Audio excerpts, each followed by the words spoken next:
Chapter 12. The Lord spoke to Moses, saying, Speak to the children of Israel, and say, When a woman has given birth and has born a male child, she must be circumcised for 10 days, as when she is circumcised for her sickness, and on the 8th day the foreskin of the flesh of the child shall be circumcised. And he shall be abide in the blood of her purification for 3 days and 30 days, and shall not touch any object of flesh, nor enter into the sanctuary until the time of her purification is past. But if she gives birth to a child of full age, she shall be uncleared for 2 weeks, as when she has sickness, and she shall remain in the blood of her purification for 3 days and 6. When the days of her purification are over, whether it is a son or a daughter, she shall bring to the priest a 1-year-old lamb as a burnt offering, and a young pigeon or the turtle as a sin offering, as the threshold of the tabernacle of meeting, who shall offer it before the Lord, and make anointment for her. So she shall be cleansed by the issue of her blood. This is the law for her who has given birth to a male or a female. But if she is not able to bear a blade, she shall bring 2 turtles or 2 young pigeons, the one as a burning sacrifice and the other as a sin offering. The priest shall make anointment for her, so she shall be cleansed. Chapter 13. Moreover, the Lord spoke to Moses and Aaron, saying, The man who shall have in the skin of his flesh a swelling or a spot or a white spot, so that in the skin of his flesh it is like the plague of leprosy, shall be brought to Aaron on the priest, or to one of his sons the priest. And the priest shall examine the plague in the skin of his flesh. If the spot in the plague has turned white, and the plague seems to be lower than the skin of his flesh, it is a plague of leprosy. Therefore the priest shall examine him and declare him unclean. But if the white spot is in the skin of his flesh, and it does not seem to be lower than the skin, nor has his skin become white, then the priest shall shut up the one who has the plague in his house for 10 days. After that the priest shall look at him for the 7th day, and if it seems to him that the plague remains and does not grow in the skin, the priest shall shut him up again for 7 more days. Then the priest shall examine it again on the 7th day, and if the plague is dark, and the plague does not grow into the skin, the priest shall declare it healed, because it is a crustaceation. Then he shall wash his clothes and be healed. But if the plague still grows in the skin, after he has been visited by the priest to be cleansed, he will be visited by the priest again. Then the priest will examine, and if the skin is still alive, the priest will declare him unclean, because it is a leprosy. When the plague of leprosy is in a man, he is to be brought to the priest, and the priest shall see him. And if the swelling is white in the skin, he has made his skin white. And if there is spare flesh in the swelling, it is an old leprosy in the skin of his flesh. And the priest shall declare him unclean. He shall not shut him up, because he is unclean. Moreover, if the leprosy comes out of the skin, and the leprosy spreads over the whole skin of the plague, from the head to the feet, where the priest looks, then the priest shall examine. If the leprosy covers all his flesh, he shall declare that the plague is clean, because it has become all white, so it shall be clean. But if he is seen there is raw flesh on him, he shall be uncleared. And the priest shall see the raw flesh and declare that it is unclean, for raw flesh is unclean, so it is leprosy. Or if the raw flesh changes and becomes white, the man will present himself to the priest.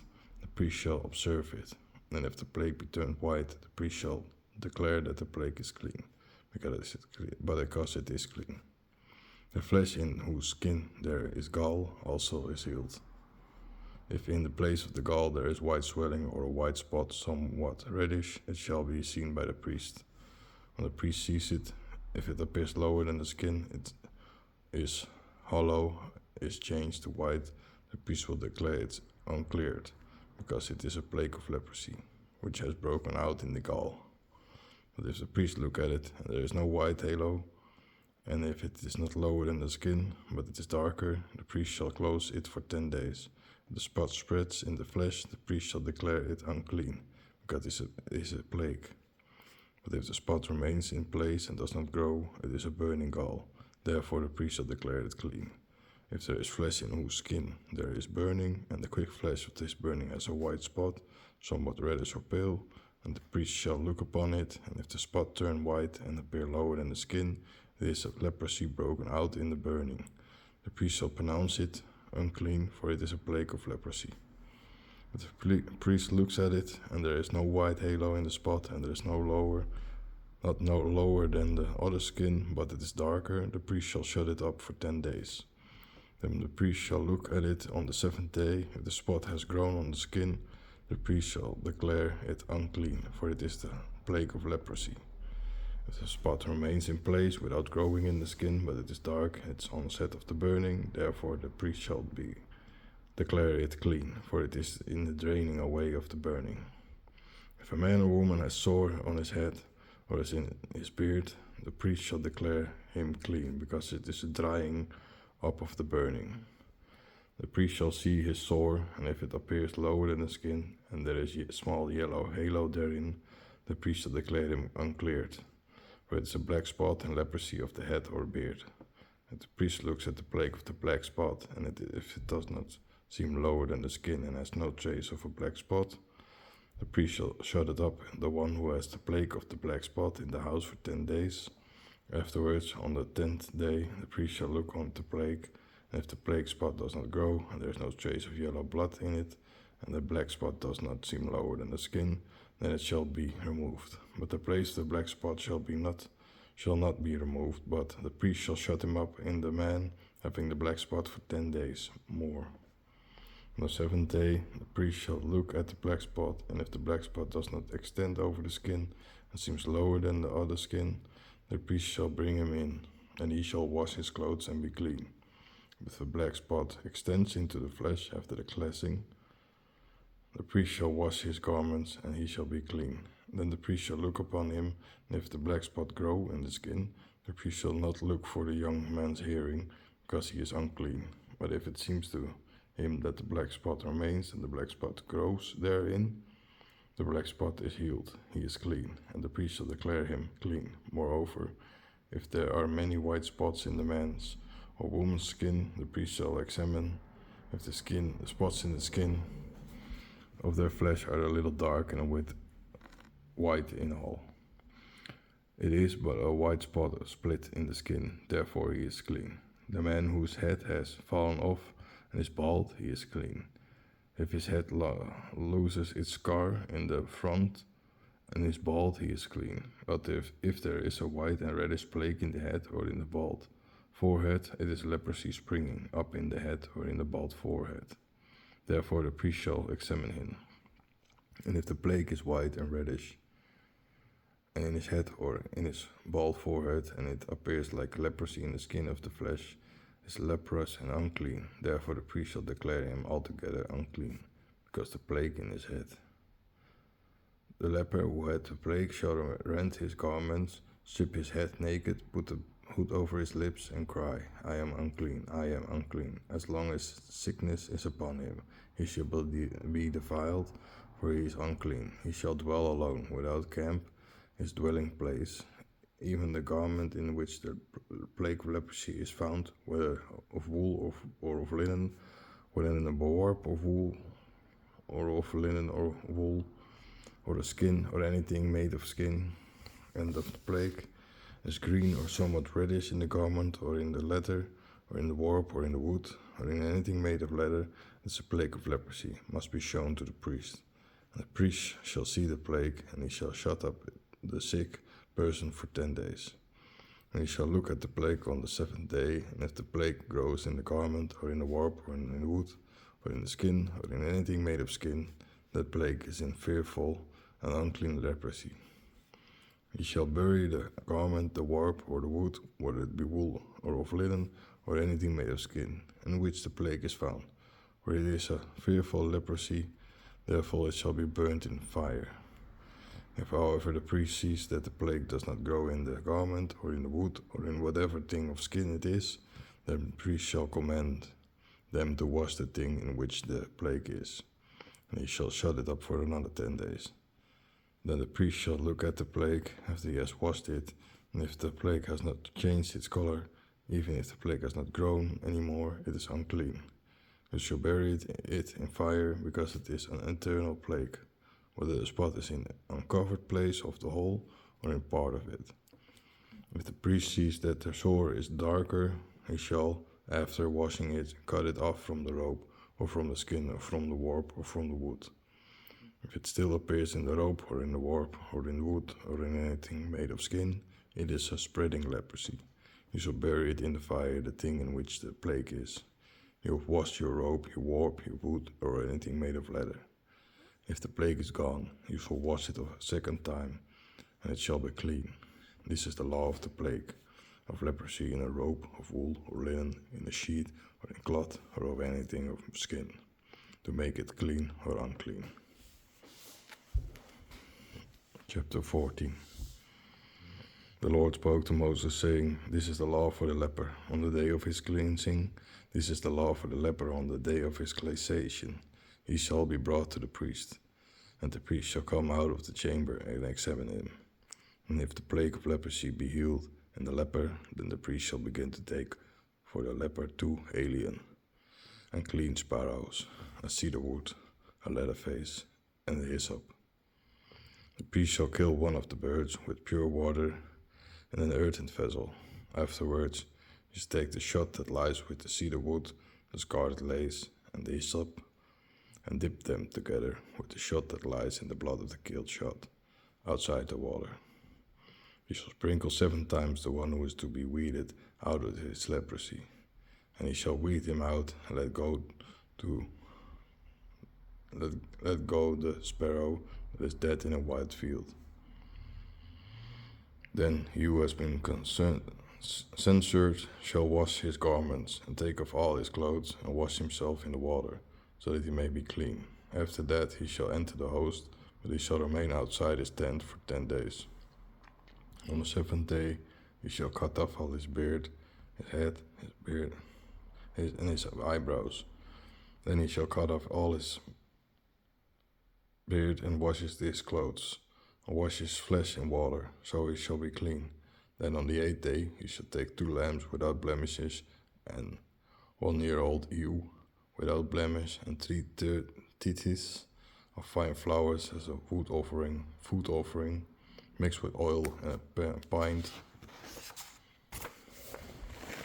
of oil.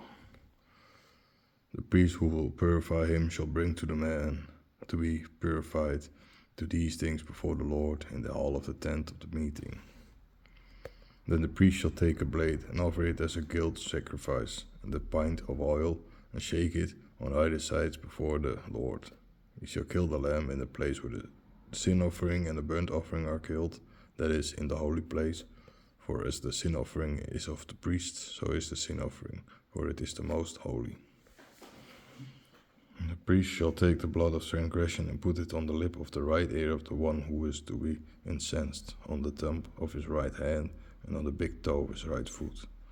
The priest shall also take a pint of oil and put it in the palm of his left hand. The priest shall dip his right finger in the oil that is in his left hand. He shall sprinkle the oil with his finger 10 times before the Lord. And the priest shall put the remnant of the oil that is in his hand on the lap of the right ear of him who is to be incensed, on the thumb of his right hand, and on the big toe of his right foot, where the blood of condemnation has been put. But the residue of the oil that is in the priest's hand, he shall put it on the head of him who is to be incensed. So the priest shall make anointment for him before the Lord. The priest shall offer the sin offering and make anointment for the one who is to be incensed for his uncleanness. Then he shall kill the burnt sacrifice. So the priest shall offer the burnt offering and the meat on the altar, and the priest shall make anointment for him, so he shall be cleansed. But if he is poor and is unable to do so, he shall bring a blade for the anointment of guilt to be shaken for his reconciliation, and a dose of fine flowers mixed with oil for the anointment of food with a pinch of oil. Also 2 turtle doves or 2 young pigeons, according to his ability, one of which shall be a sin offering and the other a burnt offering. And he shall bring them on the 8th day as an offering to the priest in the hall of the tent of meeting before the Lord. And the priest shall take the apples of offense, and a pint of oil, and shake them on either side before the Lord. He shall kill the lamb of trespassing offering, and the priest shall take the blood of the trespass offering and put it on the lap of the right ear that is to be covered, on the thumb of his right hand, on the big toe of his right foot. Moreover, the priest shall pour oil into the palm of his left hand, and the priest shall sprinkle the oil in his left hand with his right finger 10 times before the Lord. Then the priest shall put the oil on his hand and the lap of the condemned man's right ear, on the thumb of his right hand, on the big toe of his right foot, on the place of the condemned man's blood. But the rest of the oil that the priest has in his hand, he shall put on the head of the one who is to be chained, to make an ointment for him before the Lord. Moreover, he shall present one of the turtle doves or young pigeons, according to his ability, as he is able, the one as a sacrifice for sin, and the other as a burnt offering, with meat sacrifice. So the priest shall make an ointment for him, who is to be incensed before the Lord. This is the weakness of the one who has the plague of leprosy, and is unable to offer the whole offering. The Lord also spoke to Moses and Aaron, saying, When you have come to the land of Canaan, which I gave you in possession, if I send the plague of leprosy to a house in the land of your possession, the owner of the house will come and tell the priest, saying, It seems to me there is a plague of leprosy in the house. And the priest will command them to empty the house before the priest enters it to see the plague, so that everything in the house will not be unclean, and that the priest will enter to see the house. He shall make a sign of the plague, and if the plague be in the walls of the house, there be deep greenish or dirty spots, which seem to be lower than a wall, then the priest shall go out from the house to the outside of the house, and shall put it up the house for 10 days. Then the priest shall return on the 7th day, and if it sees that the plague has increased in the walls of the house, then the priest shall command them to remove the stones where the plague is. They shall throw them into an infamous place outside the city. Also, he will have the house scraped all around, and he will dust off the dust that they have removed, outside the city in an unknown place. Then they will take another stones and put them in the place of those houses, in the place of those stones. And they will take other mortar which to plaster the house. But if the plague comes again and breaks out in the house, after the stone has been taken away, and after the house has been scraped and goated, then the priest shall come and see, and if the plague grow in the house, it is a fearful leprosy in the house. It is therefore unclean, and he shall demolish the house and its stones and its wood and all the mortar of the house, and bring them out of the city to a safe place. Moreover, whoever enters the house for as long as it shall up, he shall be unclean to the end. Also, whoever sleeps in the house shall wash his clothes, and whoever eats in the house shall also wash his clothes. But if the priest comes and sees that the plague has no longer spread in the house after the house has undergone a plague, the priest shall declare the house clean, because the plague is healed. Then he shall take to cleanse to cleanse the house 2 sparrows, some cedar wood, lace, and Ethiopia. He will kill a sparrowhawk with pure water in an earthen vessel. He shall also take the cedar wood, the Ethiop, and lace with the dead sparrow, and dip them in the blood of the slain sparrow and in pure water, and sprinkle the house with it several times. So he shall sprinkle the house with the blood of the sparrow, with the pure water, with the colored sparrow, with the cedar wood, with the Ethiop, and with the lace. After that he shall let the live sparrow go out of the city through the broad fields, so he shall make an ointment for the house, which shall be clean. This is the law for every plague of leprosy and black spot, for the leprosy of the garment of the house, of the swelling, the scab, and the white spot. This is the law of leprosy, to teach when a thing is unclean and when it is clean.